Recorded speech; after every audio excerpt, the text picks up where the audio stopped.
Good morning. I'm here with Damien from the Food Hub. Do you want to introduce yourself? Hello, everyone. I'm Damien, age 35. I'm the lead of the Food Hub at the Red Deer Food Bank. We're just going to start with your early life and backstory. If you are comfortable enough, do you want to share your side of the story about how you grew up and everything that came along that? Sure.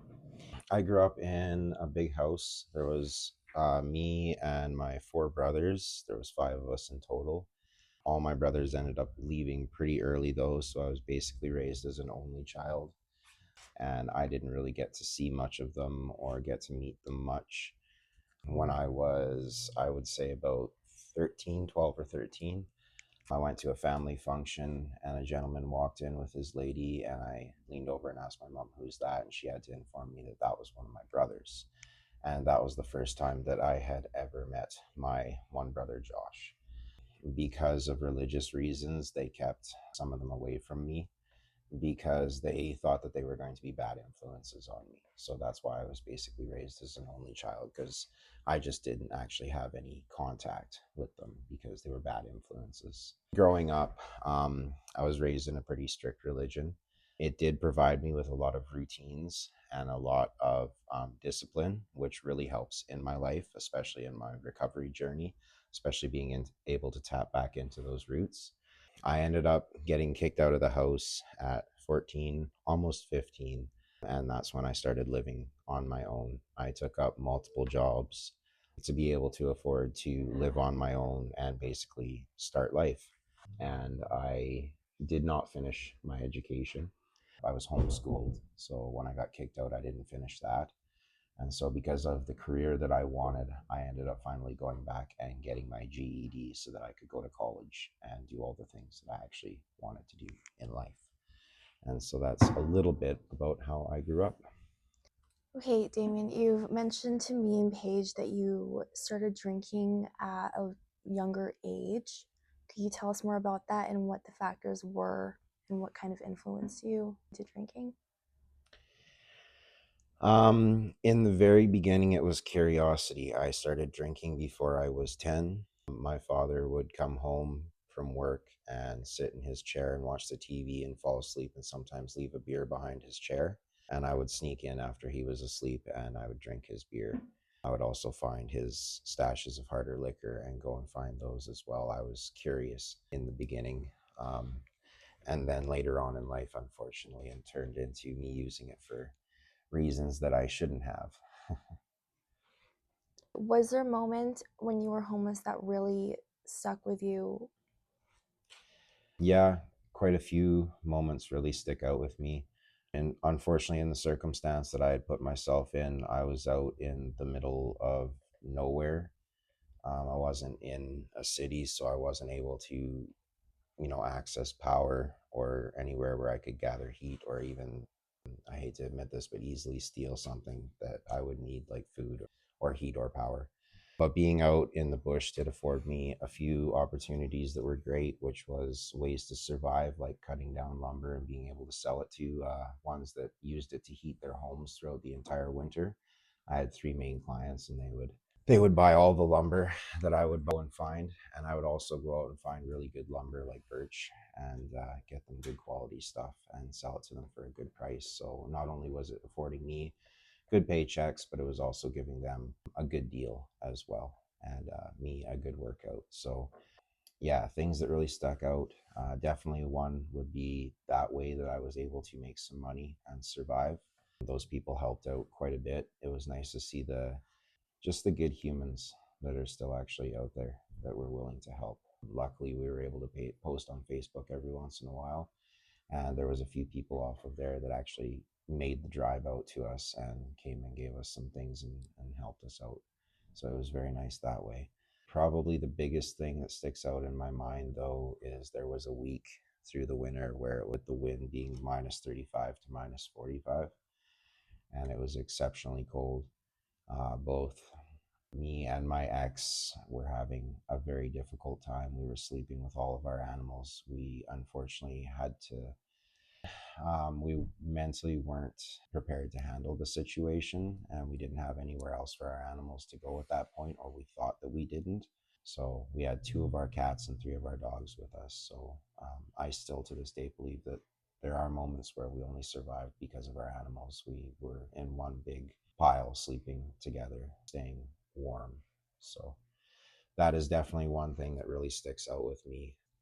One of the moments when that was happening, one gentleman that I met while we were homeless was he was very interesting. He was very out there. He had some very interesting ideas about space and many other things. And he was out there living a homeless life as well. But through a little bit of pay from the government that was still coming into him, fortunately, he was still able to drive a truck.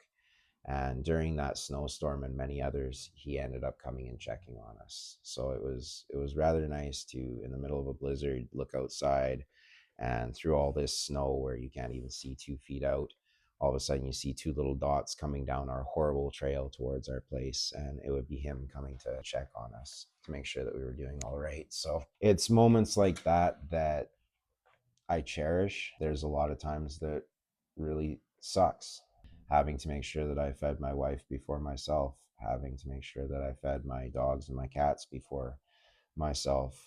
I know that it's frowned upon here due to legalities, but dumpster diving was hugely one of the main ways that in certain moments we survived. Yeah, so if it wasn't for fishing out there in the wilderness, we wouldn't have made it through those really really tough moments. So there is definitely a few things that stick out in my mind for sure. What are some important misconceptions about homelessness that you think people should know? Oh boy. Um, well, I think the first thing people need to understand is that a lot of us out there, a lot of us don't understand that we're one paycheck away from being homeless. You miss one paycheck and you're missing your rent and you could be kicked out. You miss one payment on your vehicle and it starts to snowball. And yes, we are all very very close to being homeless ourselves. For me, it was a very quick transition. For a lot it can be as well, and we need to be aware of that, right? Like these people, there's many different circumstances out there. Depending on where you can live in the world, some people choose to be homeless and they enjoy that style of life. But there are many, many out there that they did not choose that life and it accidentally just ended up happening. And it's very unfortunate. And they would like to find ways out of being homeless. A big thing that people don't understand is that a lot of people tend to think that the homeless don't care. That's exceptionally untrue. Some of the people that I found in life that care the most for nature were the homeless, are the homeless, and have been homeless. They live out there all the time. Granted, there are, a few that make bad names for, the group, but that goes for anybody in any situation, right? No matter where they come from. There's always going to be the good and there's always going to be the bad. So it's always good to try to focus on the positive in things, right? So despite the fact that there's a few that need a little more help than others, there's quite a few out there that are very willing to come and give you a hand. I've even had some of them come and help me carry groceries, even though they don't realize that at that point I was actually homeless myself too. So it's not a matter of them being lazy or not wanting to or just sitting in the situation that they're in. Some of them are in a hole so deep that they can't see out of it and they can't see their options. Sometimes they need to be given a hand, because when you have so much on your plate and you have so many things that you're worried about, it's really hard to fixate and focus on one thing at a time and to start to dig yourself out, right? So when you're in that moment, it's very very hopeless. So sometimes all they need is that extra kind gesture, the smile from someone instead of a scowl, just a kind word, and it sometimes can change their entire day, right? It doesn't mean that you have to put them up in your house and give them a room. If you can, that's fantastic. You're a blessed person. But if that's not on your plate, which it isn't for many of us, just showing them a kind little gesture, is something that can really change somebody's day. And that's something that we do here at the food bank every single day. So it's just, people always tend to jump to conclusions and have opinions when it's a very easy thing to just go and ask a few questions and get a few answers. And you might be shocked by what you find out. What you were thinking may not even remotely be close to being true. These people just, they need a hand, and they could be someone from our family member to our friends. So you never know. It's just show some compassion is all I really want to put out there. Let's just talk about your recovery journey. You just celebrated your 1 year of sobriety. Can you tell us a little bit more about that? um in my entire life, with my entire addiction, this is the first time that I've ever got any substantial clean time. I've never made it a week. I've never made it 4 days. And I've had the issue of an addiction for over 20 years. So for me to take this clean time this year is huge for me. I'm an exceptionally stubborn person. Sometimes that can be a huge flaw, and sometimes it can be a huge benefit. In my addiction, it was a huge flaw. It bit me all the time. I wouldn't listen to anybody. I just did what I wanted. But it's a huge benefit in my recovery, because this is something that I 100% have put my foot down on, and I want this more than anything. I tried for 5 years to quit on my own, and I was doing that on my own so that I could keep the thought in the back of my head that one day I could drink like a normal person, go out on the weekend and have a dinner with somebody and have a few drinks, maybe go home after a day at work, watch a movie, have a glass of wine before bed. Now I know that is never, ever going to be an option for me.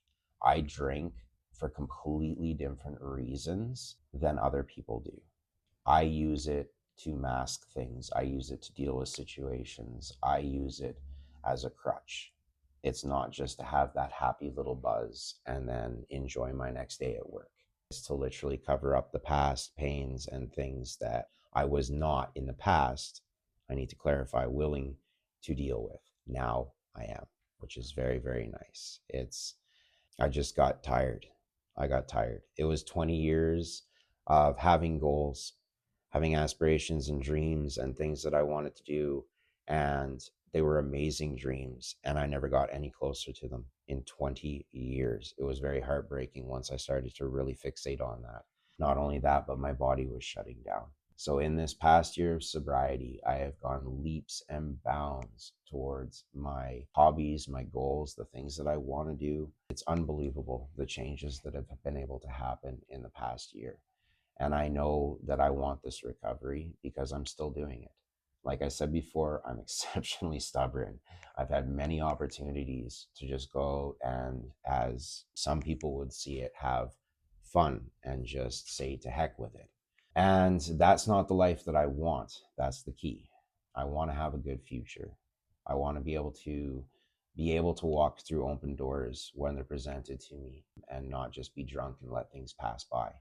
I'm amazed with the things that I've been able to accomplish in my life so far. Absolutely blown away with some of the things I've been able to do.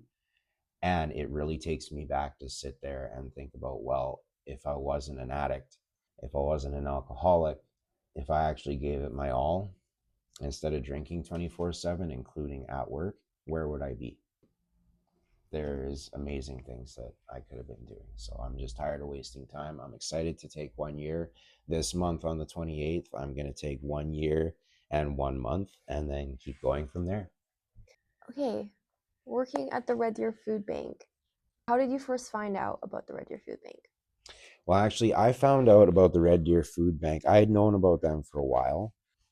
I would say in my early 20s, at that point, I was married. I had friends that utilized the food bank. So I had known about them for quite a while.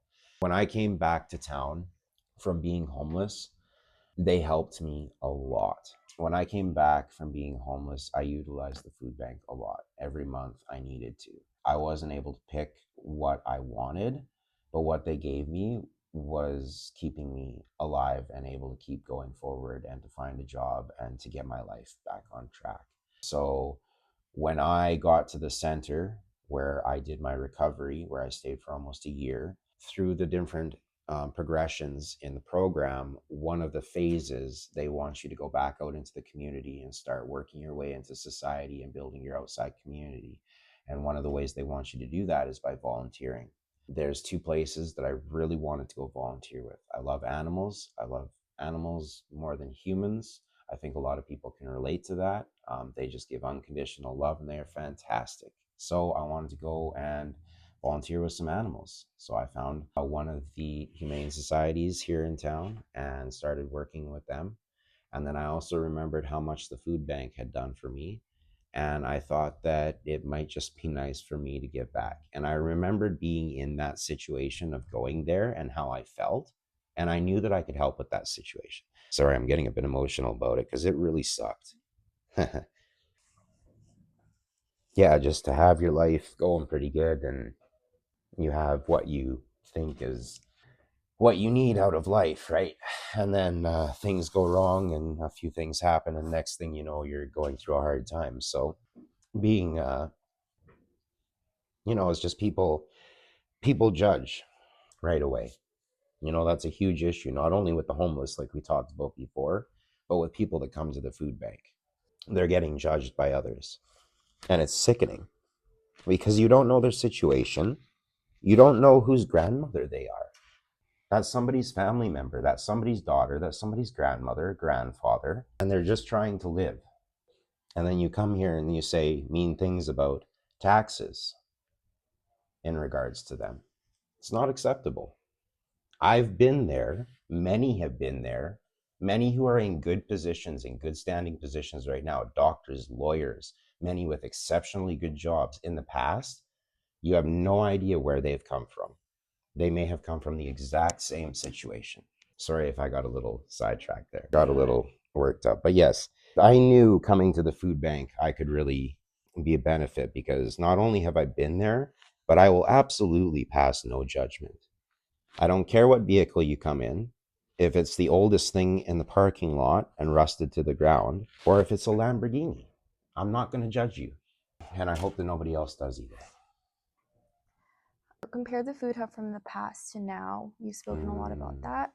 Can you mhm, just tell them again what you've told us before? That's a good one to get into. So I'm sure a lot of people can relate with this. A lot of people. You're desperately hungry, right? You've blown through the last amount of food that the food bank's given you. And so now you're back to working with nothing. And it's like a week, maybe even 2 weeks before you can come pick up again. I've done it. It sucks. And then you come in and you get 3, maybe 4 bags of product. You go home, you can make 2, maybe 3 meals that are going to be easy. And then the rest you have to think about. You're not quite sure what to do with. Maybe some of it you've never even heard of before. So you're really not sure what to do with. All depending on your situation, you may not have access to the internet. So you may not be able to look up how to use this or what it's used for. So there was a lot of waste going on, and it wasn't intentional, it was just accidental, right?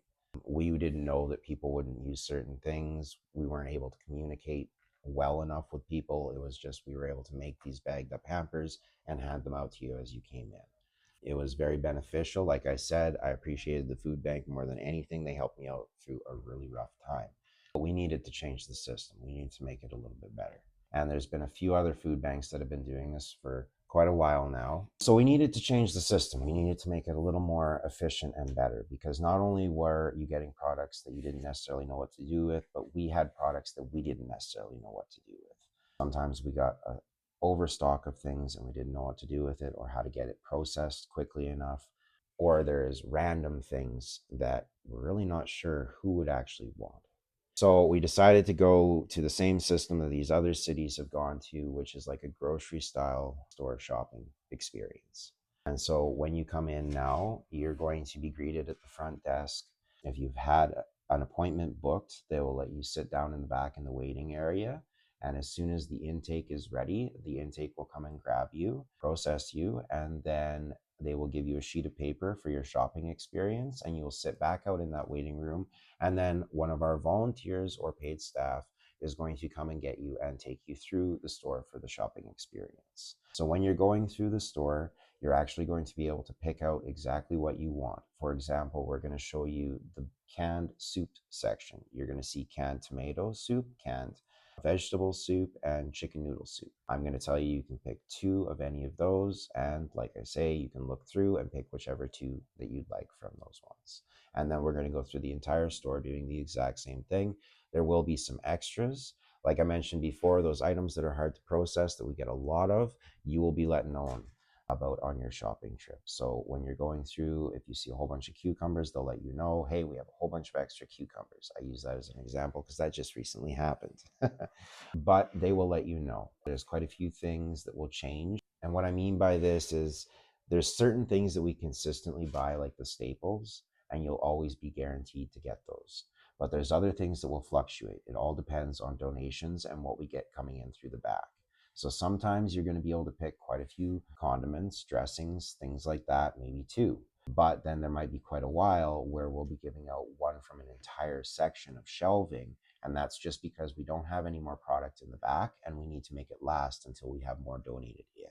So if you have a shopping experience where you get quite a bit and you get quite a bit of things that you really enjoy, and then the next time you come in and you're not able to get the exact same amount, just understand that's why it's going to be, is our donations are just not quite up to snuff in that one particular area, and we just have to wait until a few more come in. That's all. At this shopping experience, when you're walking through the store, feel free to ask some questions as well.